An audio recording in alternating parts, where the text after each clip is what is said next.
नमस्कार, superior coaching classes के members का आज अपन 2023-24 के अनुसार जो नया सिलेबस आया है क्लास 10 सब्जेक्ट मैथ्स का, उसके अकॉर्डिंग अपन सांख्यिकी प्रश्नावली आपकी 13 है, उसका अपन आज बेसिक करेंगे। तो सबसे पहले अपन बात करते हैं कि सांख्यिकी के अंदर जो आपकी आती है केंद्रीय प्रवृत्तियां, अब केंद्रीय प्रवृत्तियां हैं सेंट्रल टेंडेंसी। सेंट्रल टेंडेंसी कितने प्रकार की होती है? तो आपके अंदर केंद्रीय प्रवृत्तियां हैं वो आपकी 3 प्रकार की होती है। सबसे पहले आता है आपका माध्य, इसे दूसरे नाम से जाना जाता है औसत। माध्य मीन, औसत एवरेज यानी मीन, जिसको अपन x बार के द्वारा डिनोट करते हैं। दूसरी आपकी केंद्रीय प्रवृत्तियां हैं, केंद्रीय प्रवृत्तियों में दूसरी आती है आपका बहुलक आपके मॉड, और तीसरा आता है आपका माध्यक बोलो, या हिंदी में इंग्लिश में एक नाम होता है मीडियम। ये 3 प्रकार की केंद्रीय प्रवृत्तियां होती है जो अपने चैप्टर 13 है क्लास 10 का न्यू सिलेबस के अकॉर्डिंग सांख्यिकी। अब इन 3 केंद्रीय प्रवृत्तियों का एक आता है रिलेशन बिटवीन सेंट्रल टेंडेंसी। केंद्रीय प्रवृत्तियों में संबंध क्या होता है? केंद्रीय प्रवृत्तियों में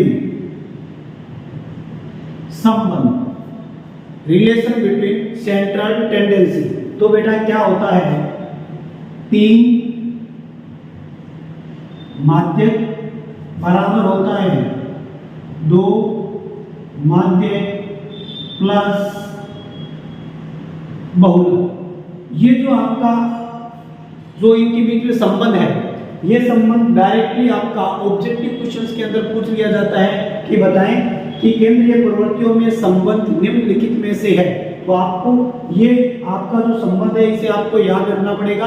अब ये संबंध किसी भी तरीके से आ सकता है, हो सकता है डायरेक्टली इसी वे में पूछ ले, हो सकता है इस वे में न पूछकर इन दोनों में से किसी एक का पक्षानुमान करके एक को दूसरी तरफ रखा जा सकता है। कहने का मतलब इसे लिखने का तरीका बदला जा सकता है।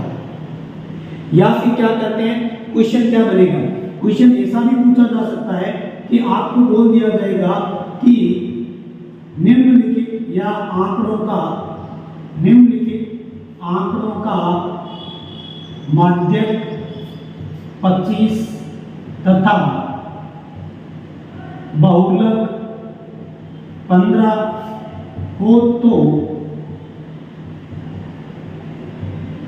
माध्य ज्ञात कीजिए। तो कहने का मतलब क्या हुआ बेटा कि आपको जो ये 3 केंद्रीय प्रवृत्तियां हैं, इन 3 में से किसी 2 की वैल्यू आपको दे दी जाएगी और 1 का मान आपसे पूछ लिया जाएगा। तो आपको ये रिलेशन आपको आना चाहिए। तो ये आपका 1 नंबर का क्वेश्चन आता है, ऑब्जेक्टिव में भी पूछा जा सकता है और थ्योरेटिकल पार्ट में 1 नंबर का क्वेश्चन पूछा जा सकता है। अच्छा क्वेश्चन है, परीक्षा की दृष्टि से इंपॉर्टेंट है, तो इसे विशेष ध्यान दें। तो अपन जो 10th क्लास 2023-24 के जो सिलेबस है उसके अकॉर्डिंग अपन प्रत्येक प्रश्नावली का बेसिक करेंगे, उसके एग्जाम्पल्स करेंगे, उसके क्वेश्चंस करेंगे। तो आप सभी विद्यार्थी हैं वो अपने सुपीरियर कोचिंग क्लासेस के चैनल से जुड़े रहें ताकि आपको कहीं इधर उधर जाने की आवश्यकता नहीं पड़ेगी। अपन कंप्लीट कोर्स है वो YouTube इस चैनल के माध्यम से अपन सारा कंप्लीटली कोर्स कर लेंगे और ना ही आपको कहीं दूसरी जगह कोचिंग जाने की आवश्यकता है। तो आप अपने सभी फ्रेंड्स को, सभी विद्यार्थियों को, आस-पास पड़ोस या फिर गवर्नमेंट स्कूल्स के अंदर जाने वाले आपका जितना भी फ्रेंड सर्कल है उसके अंदर अपने इस YouTube चैनल को ज़्यादा से ज़्यादा शेयर करें ताकि सभी विद्यार्थी क्लास 10 की मैथ्स है वो घर बैठे ऑनलाइन प्लेटफॉर्म YouTube की तरफ से आसानी से घर पे बैठकर पूरा एक टॉपिक वाइज कंप्लीट करेंगे। किसी भी टॉपिक को आधा अधूरा या शॉर्ट में नहीं पढ़ेंगे, ब्रीफली पढ़ेंगे, एक एक पॉइंट समझते हुए अपन इस क्लास को आगे बढ़ाएंगे। तो आप यदि नए विद्यार्थी हैं, फर्स्ट टाइम इस वीडियो को देख रहे हैं, तो वीडियो को आपके YouTube चैनल को सब्सक्राइब कर लें और वीडियो को लाइक करें और साथ में ये रिस्पॉन्सिबिलिटी लेकर बैठे कि मुझे इस क्लास में कुछ ना कुछ सीखना है। और साथ ही आप ये भी कहें नहीं मैं अपने 5 दोस्तों को इस क्लास को शेयर भी करूंगा ताकि उन दोस्तों का भी क्या हो। एक नंबर में कौन था? माध्य, यानी आपका औसत, यानी मीन, एवरेज, जिसको अपन x बार से डिनोट करते हैं। अब इस पे 1 नंबर का जो क्वेश्चन आता है वो कैसे आता है? तो माध्य का जो आपका फॉर्मूला है x बार माध्य ज्ञात करने का, वो होता है बेटा राशियों का योग बट्टे राशियों की संख्या। अब हो सकता है डायरेक्ट ये फॉर्मूला भी मिल जाए, या फिर आपको ऐसा भी लिख सकते हैं प्रेक्षणों का योग बट्टे प्रेक्षणों की संख्या, या इसे अपन ऐसा भी लिख सकते हैं बेटा आंकड़ों का योग बट्टे आंकड़ों की संख्या। आंकड़ों का योग बट्टे आंकड़ों की संख्या। तीनों ही फॉर्मूले, बस लैंग्वेज चेंज किए, तीनों का अर्थ एक ही है। तो आप ध्यान रखें, हो सकता है ऑब्जेक्टिव क्वेश्चन में डायरेक्ट फॉर्मूला ही पूछ ले, तो अपन को इन फॉर्मूलों के बारे में पता होना चाहिए। इंग्लिश में बोलेगा sum of observation, sum of observation बट्टे नंबर ऑफ ऑब्जर्वेशन। तो ये अपने माध्य ज्ञात करने का जो 1 नंबर का क्वेश्चन आता है वो किस प्रकार आता है, उसका क्वेश्चन का भी जिक्र कर लेते हैं। क्वेश्चन एग्जांपल के तौर पे क्या है कि एक टीम के 11 खिलाड़ियों द्वारा बनाए गए रन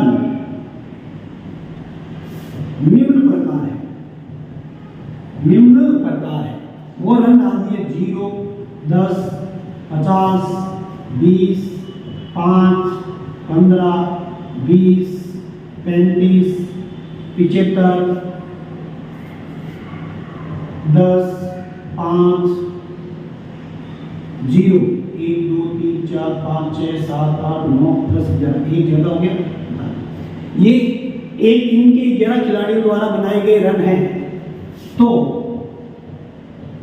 माध्य रन ज्ञात कीजिए। तो अपन को दिया हुआ है कि किसी टीम के 11 प्लेयर्स के द्वारा एक मैच के अंदर बनाए गए आपके रन से वो निम्न प्रकार है। तो अपन को माध्य रन ज्ञात करना है, एवरेज रन ज्ञात करना है, मीन रन ज्ञात करने हैं। तो अपन वही फॉर्मूला राशियों का योग बटे राशियों की संख्या का यूज कर सकते हैं। सम ऑफ ऑब्जर्वेशन बटे नंबर ऑफ ऑब्जर्वेशन का प्रयोग करेंगे। तो माध्य रन x बार इक्वल्स टू कितना हो जाएगा, इसे ऐड करो 0 plus 10 plus 50 plus 20 plus 5 plus 15 plus 20 plus 35 plus 75 plus 10 plus 5 upon में कितने प्लेयर है, नंबर ऑफ कितने प्लेयर्स आपके 11। अब इसे सम करके अपने 11 का क्या लगा देंगे, डिवाइड कर देंगे।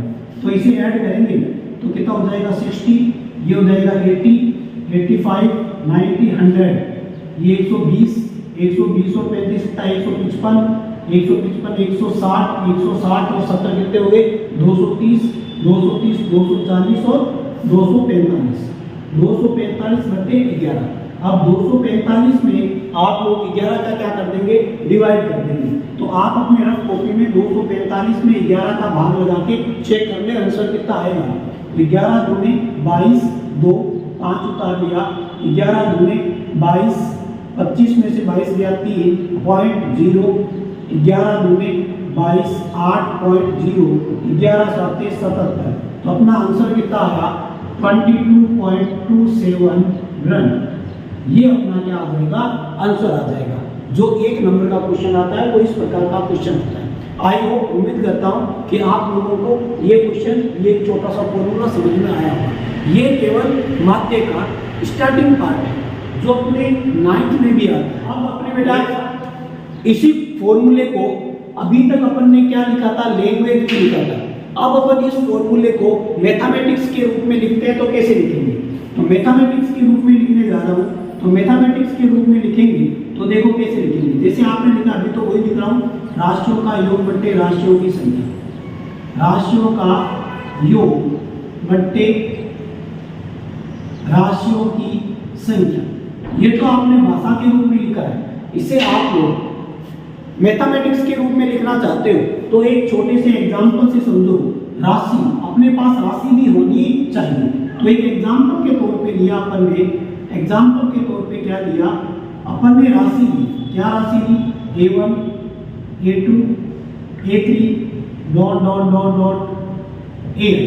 तो अब अपने इसके अकॉर्डिंग देखो x बार इक्वल्स टू राशियों का योग, राशियों का योग इन सभी को ऐड करेंगे तो A1 plus A2 plus A3 plus dot dot dot plus AN upon में राशियों की संख्या। तो राशियों की संख्या में जो आपके इस एग्जाम्पल के अकॉर्डिंग लास्ट टर्म है उसके नीचे कितना लिखा हुआ है, तो लास्ट टर्म में n लिखा हुआ है। तो राशियों की संख्या को किसके द्वारा प्रदर्शित किया जाता है, स्मॉल n लिखो या कैपिटल लिखो। n है आपका नंबर ऑफ टर्म्स, n क्या है बेटा यहाँ पर, n है आपका नंबर ऑफ टर्म, यानी पदों की संख्या को शो कर रहा है। कौन शो कर रहा है बेटा, n शो कर रहा है। तो इस लैंग्वेज को अपन ने मैथमेटिक्स रूप में लिख लिया। अब इसी मैथमेटिक्स रूप को शॉर्ट फॉर्म में लिखेंगे। आम तो इसका मतलब क्या है, ऊपर वाले का मतलब है आप एडिशन कर रहे हो, जोड़ रहे हो। तो इसका मतलब ये हो गया x बार इक्वल्स टू, इसे ऐड कर रहे हो। ऐड किसे कर रहे हो, a आपका क्या है, a आपका एक क्या है, इंटीजर है, पूर्णांक है। तो a आपका पूर्णांक है तो इसे ऐड करेंगे तो क्या लिखोगे, a i। और जोड़ रहे हो तो जोड़ने को आप क्या बोलते हो, summation, sigma. i equals to 1 से कहां तक, n तक, यानी a के पदों को पहले पद से n पदों तक का क्या कर रहे हो, योग कर रहे हो। बट्टे में टोटल पद कितने हैं, n। तो ये अपना मैथमेटिक्स रूप हो गया x bar equals to sigma a। I hope, उम्मीद करता हूं कि जो आपने ये फॉर्मूला अपन लोगों ने लैंग्वेज में याद किया था उसी का मैथमेटिक्स रूप आपको अच्छे तरीके से समझ में आ गया होगा। तो अब आपका ये फॉर्मूला ऑब्जेक्टिव के रूप में पूछा जा सकता है। आपको इस फॉर्मूले को ऐसा भी पूछा जा सकता है, सिग्मा a अपॉन में स्मॉल n की जगह पर क्या लिख सकते हैं, कैपिटल है। ये भी आपको कंडीशन क्या देगा, नंबर ऑफ टर्म्स, पदों की संख्या। कौन शो कर रहा है, आपका कैपिटल N शो कर रहा है। उम्मीद करता हूँ ये इतनी बात आपको अच्छी तरीके से समझ में आई होगी। अब बढ़ते हैं अपन लोग कि इसी माध्यम को अपन 10th में अगर आपका क्लास जो क्वेश्चंस है वो आपके टेबल के रूप में आए या क्लास इंटरवल वर्ग अंतराल के रूप में आए क्वेश्चंस, तो उसके अकॉर्डिंग माध्य ज्ञात करने का और कौन कौन से तरीके हैं और कौन कौन से अपने पास माध्य ज्ञात करने के दो फॉर्मूले हैं, जो आपका मीन ज्ञात करने के फॉर्मूले हैं, अलग अलग मेथड हैं। वो मेथड कितने टाइप के हैं, वो मेथड आपके पास बेटा 3 टाइप के मेथड हैं। जो सबसे पहला मेथड आता है वो आता है प्रत्यक्ष विधि। प्रत्यक्ष विधि से क्या याद करना है, माध्य, यानी आपका डायरेक्ट मेथड, डायरेक्ट मेथड। उसके बाद में आपका आता है कल्पित माध्य विधि। कल्पित माध्य विधि से आपको माध्य ज्ञात करना है, assumed mean method, assumed mean method. और जो आपका लास्ट मेथड आता है वो मेथड आता है बेटा पद विचलन विधि। विचलन विधि से माध्य ज्ञात करना, step deviation method, step deviation method. ये आपके 3 मेथड है। इन 3 मेथड के द्वारा अपन किसी भी क्वेश्चंस का माध्य मीन ज्ञात कर सकते हैं। तो अपन जो सबसे पहला है वो कौन सा है? प्रत्यक्ष विधि, डायरेक्ट मेथड, इसको करेंगे। तो अपन ने यहाँ पर ए डाला और आपके सामने लिखा कौन सा विधि? प्रत्यक्ष विधि से क्या याद करने जा रहे हैं? माध्य ज्ञान कर रहे हैं। तो इसके अंदर कौन से फॉर्मूले का प्रयोग करेंगे? तो प्रत्यक्ष विधि से माध्य ज्ञान करेंगे, यानी बाय डायरेक्ट मेथड। डायरेक्ट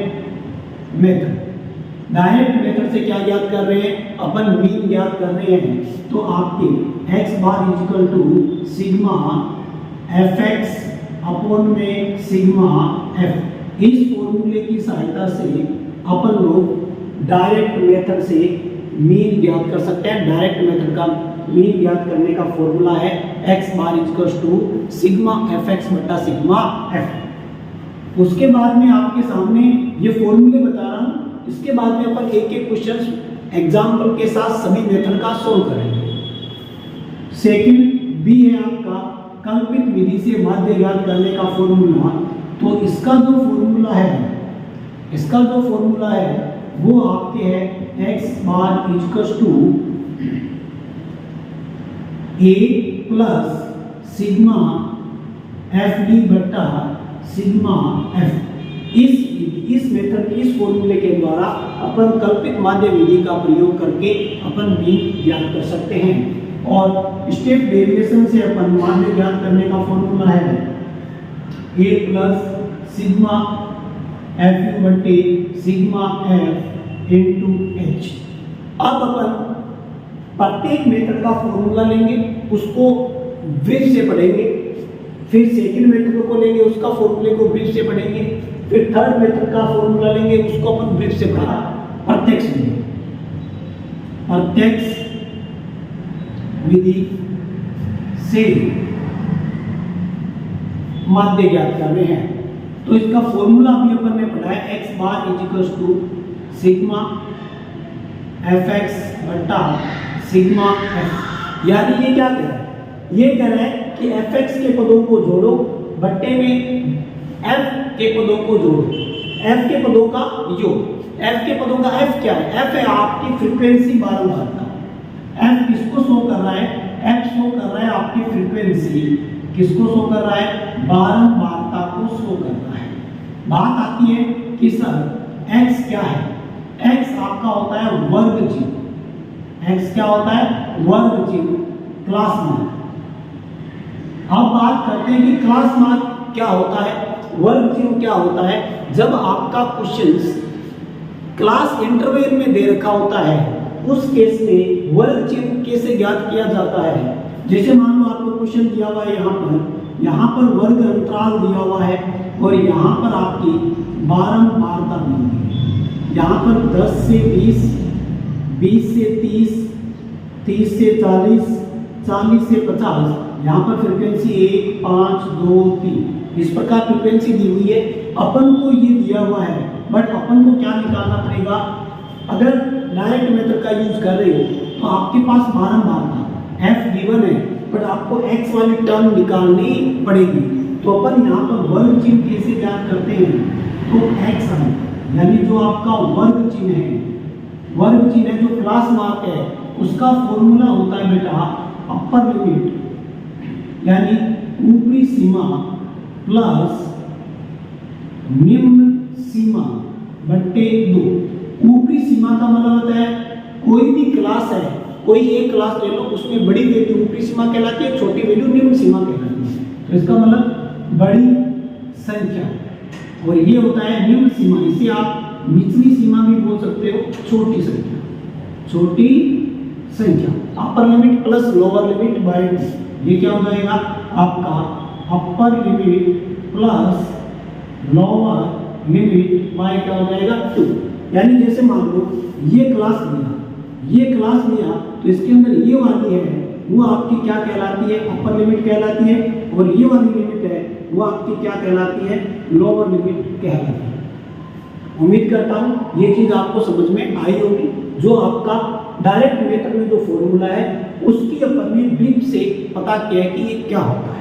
अब बात करते हैं इसका एज्यूम्ड मीन मेथड के फॉर्मूले में अपन को ब्रीफ से देखते हैं कि किसका क्या अर्थ है। फॉर्मूला क्या है बेटा, a plus sigma F B बटा सिग्मा एफ। एफ के बारे में अपन चर्चा कर चुके हैं। बात करते हैं डी क्या होता है। डी होता है, उसे बोलते हैं डेविएशन। ये क्या होता है, डेविएशन विचलन होता है। इसको ज्ञात करने का फॉर्मूला क्या होता है, x माइनस ए। x अपन वापस चर्चा इससे पहले वाले में कर चुके हैं कि x क्या होता है, x होता है आपका ऊपरी सीमा प्लस निम्न सीमा बट्टे में 2। ये अपन कैसे ज्ञात कैसे करते हैं तो ये भी बता देते हैं। आप जैसे मान लो यही क्वेश्चन है और x की वैल्यू फाइंड आउट करना चाहते हैं, ये x वाला टर्म आपको पता करना है, तो आप क्या करें, x i की जगह पर कितना लिखा 1, यानी आप x का पहला मान निकालना चाहते हो तो पहली क्लास का पहले वर्ग अंतराल का यूज करेंगे। तो पहला वर्ग अंतराल है 10 से 20, ऊपरी सीमा अपर लिमिट कौन सी है 20 प्लस निम्न सीमा कितना है 10 बट्टे में 2, तो ये कितना हो गया 30 बट्टे 2 यानी 15। तो आपके x का पहला मान कितना आएगा 15। उसी प्रकार इन दोनों को ऐड कर देंगे, ऐड करके 2 का डिवाइड कर देंगे तो कितना हो गया 50 में 2 का भाग दोगे तो कितना आ जाएगा 25। इसे जोड़ोगे 70 में 2 का भाग दोगे 35, इसे जोड़ोगे 90 में 2 का भाग दोगे तो कितना आ जाएगा 45। इस प्रकार अपन ने x निकाल लिया। अब बात करते हैं कि ये a क्या होता है। तो a होता है आपका कल्पित माध्य या कल्पित मान, एज्यूम मीन। ये क्या होता है, देखो ये क्या होता है, अपने एनसीईआरटी आरबीएसई या सीबीएसई बुक के अकॉर्डिंग ए क्या होता है, ए होता है मिड वैल्यू ऑफ एक्स, यानी जो क्लास मार्क है उसकी मिड वैल्यू क्या होती है, mid value of x. Class mark की जो आपका मिड वैल्यू होता है, मध्य का मान होता है, वही आपको क्या एज्यूम करना होता है, ए को एज्यूम करना होता है। बट आप यदि मेरे अकॉर्डिंग चलोगे तो आपको एक क्वेश्चन के अंदर एक लेवल पर आपको कहीं प्रॉब्लम का सामना नहीं करना पड़ेगा। मैं किताब के अकॉर्डिंग बताता हूँ। जैसे मान लो 1 2 3 4 4 टर्म है, तो आप मुझे बताओ कि एनसीईआरटी आरबीएसई या जो भी बुक है, जो नियम बनाया गया है उसके अकॉर्डिंग मिड वैल्यू क्या होती है। मिड वैल्यू में देखो आपका 25 भी आ रहा है और 35 भी आ रहा है, मध्य में ये दो ही संख्या है, क्लियर है। और आपको लेना भी आपके इस x के मान में से ही है। अब अकॉर्डिंग अगर मिड वैल्यू ऑफ x मानेंगे तो 25 प्लस 35 बटे 2 करोगे, यहाँ पर उनके मध्य मान आएगा, बट मध्य मान यहाँ तो नजर नहीं आ रहा। तब आपका या तो 25 यूज करोगे a का मान, या फिर a का मान 35 यूज करोगे। बट आपकी बुक ये कहती है कि जब दो संख्याएं बीच में हो, दोनों ही बीच में आ रही है, उस केस में आप है वो उससे छोटी वाली संख्या को प्राथमिकता दोगे, तो आप इसे ऊपर वाली संख्या 25 को प्राथमिकता देकर a का मान कितना मानेंगे 25। इसका मतलब कहीं ना कहीं बच्चे के हिसाब से नाइंसाफी हो रही है। तो अपन इसका एक रास्ता निकालते हैं। देखो एज्यूम का मतलब क्या होता है, एज्यूम का मतलब होता है कि उस टेबल में एज्यूम करना है तो बच्चा किसी भी वैल्यू को मान सकता है, वो चाहे पहली वैल्यू हो, चाहे लास्ट वाली वैल्यू हो, चाहे सेकंड हो, चाहे थर्ड वैल्यू हो, किसी को भी एज्यूम कर सकता है उस टेबल के अंदर से, उस सारणी में से। तो ये बात हुई। तो अपन लोग क्या करेंगे, अपन लोग हमेशा, जिसे मैं हमेशा मेथड का नाम देता हूँ टीआर मेथड। टीआर मेथड का मतलब क्या होता है, मेरा नाम तोड़ाराम सारण के द्वारा बताया गया मेथड। तो अपन आपने मेरे को सब कुछ माना है मैथ्स के अंदर, तो आप मेरे अकॉर्डिंग चलो, नो डाउट आपको कहीं प्रॉब्लम नहीं आने दूंगा। तो इसका मतलब अपन क्या यूज करेंगे, हमेशा ये बुक्स में कहीं लिखा हुआ नहीं मिलेगा, बट अपन ने एक ऐसा नियम बना लिया, इसके अकॉर्डिंग चलोगे आपको कोई प्रॉब्लम नहीं आएगा। तो आप हमेशा a को फर्स्ट वैल्यू ऑफ x का प्रथम मान, x यानी वर्ग की, x का प्रथम मान है वो आप क्या मान लो, एक को मान लो, आपके कभी भी कहीं भी प्रॉब्लम क्रिएट नहीं होगी। अब देखो इसका एक राज भी बताता हूं। कि अपन ने सर प्रथम ही क्यों माना, सेकंड, थर्ड। अब जब अपन को मानना ही है तो अपने डिसाइड क्यों नहीं किया कि अपन लास्ट वाली वैल्यू को मान लें या बीच वाली की वैल्यू मान लें। अब बताता हूं इसका रीजन क्या है। जैसे अपने पास एक एग्जांपल लेते हैं, यहाँ पर x की वैल्यू लिखते हैं। x की वैल्यू लिखी, जैसे यहाँ पर लिखा हुआ है 15, 25, 35, 45 और मैंने यहाँ लिख दिया 50। ठीक है, मान लो किसी बच्चे ने इस पॉइंट के अकॉर्डिंग माना, तो अब तो 1, 2, 3, 4, 5 संख्या है, तो बीच में कौन आ गया 35। वो एक को क्या मानेगा 35 मानेगा। और जब 35 मानेगा तो यहाँ पर जब आप d की टेबल निकालोगे, विचलन निकालोगे x माइनस ए, तो आप पहले मान के लिए d का अगर पहला मान निकालोगे तो यहाँ पर x का पहला मान माइनस ए को आपने क्या माना है। तो अगर आपने d का पहला मान निकाल रहे हो और x का पहला मान कितना है 15, a को आपने 35 माना है, तो आपका आंसर आएगा माइनस का 20। इसका मतलब ये हुआ d का पहला मान माइनस का 20, फिर आप d का दूसरा मान निकालोगे तो x का दूसरा मान कितना है 25 माइनस 35, आंसर आया माइनस का 10। फिर 35 में से 35 घटाओगे आंसर आया 0, और 45 में से 35 घटाओगे 10, 50 में से 35 घटाओगे कितना आएगा 20। तो कहने का मतलब आप मध्य का मान मानते हो तो आधी वैल्यू पॉजिटिव आती है, आधी वैल्यू नेगेटिव आती है। जहां से आपने ए का मान माना है उससे ऊपर वाला नेगेटिव आएगा, उससे नीचे वाले मान पॉजिटिव आएंगे। अगर आपने ए को ये नीचे वाली संख्या मानी है तो इसका मतलब इसके सामने वाली वैल्यू तो 0 हो जाएगी, बाकी सारी ऊपर की वैल्यू किसमें काउंट होगी, नेगेटिव में आएगी। और अगर आपने ए को पहला मान माना है तो ये तो 0 हो जाएगा, बट इसके नीचे वाला सारा मान किसमें आएगा, पॉजिटिव में आएगा। और दूसरा अपना जो फॉर्मूला है वो हमेशा धनात्मक है, उसमें पॉजिटिव है। तो अगर अपन पॉजिटिव वैल्यू लेकर चले तो एक बच्चे के माइंड में आता है कि बच्चा कहीं सिलेक्ट नहीं करेगा, उस बच्चे से गलती नहीं होगी। इसलिए अपन लोग हमेशा क्या लेकर चलेंगे, ए का x का प्रथम मान लेकर चलेंगे।